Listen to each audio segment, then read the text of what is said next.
现在的电脑偷工减料太严重了，无论是笔记本还是迷你主机，能省则省。轻便性倒是不错，可是扩展的接口就少之又少了。或者咱们可以说电脑的集成度太高了，就比如显示器的视频接口，它都集成到了 Type C 接口里面。聪明的你一定会想到买个扩展坞来插上各种各样的外设。大多数消费者入手电脑、手机的时候都是基础版，随着数据量的增大，硬盘空间动不动就飘红不足了。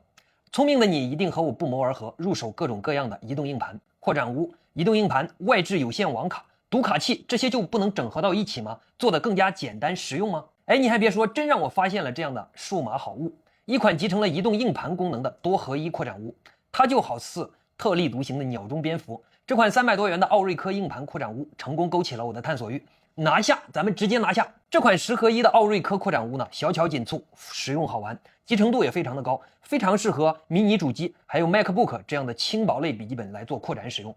这款奥瑞科的 Turbo S4 固态硬盘使用了 TLC 的颗粒 PCIe 4.0 的总线，读取速度呢可以达到7450兆每秒。除了可以做移动硬盘扩展坞来使用，也可以直接升级你的台式机和笔记本。硬盘的扩展坞安装呢非常的简单，轻松就能上手。不过呢，你一定要记得安装导热垫还有散热的马甲，它们组合在一起，除了是一个扩展坞，还是移动硬盘，也是读卡器，更是有线网卡，也是 USB 呼宝。你不仅可以拿来给电脑当移动硬盘扩展来使用，甚至呢可以把你的手机、平板电脑扩展出网线、键盘、鼠标、显示器，直接变身迷你主机。在我看来呢，这个扩展坞还有更多的玩法，你还有什么大胆的想法？打在咱们的弹幕上。勤俭节约的我们选购手机电脑的时候，一般都是购买的基础入门产品，容量硬盘呢普遍都不足。相对于原厂硬盘的升级方案，通过使用外置扩展坞这种方式来扩展升级，它的性价比更高，而且呢，硬盘扩展坞的可玩性更高。它集成了 Type C， 支持100瓦的 PD 快充，接口的带宽高达10GB。说人话就是，我用它来传一个10GB 的高清蓝光视频，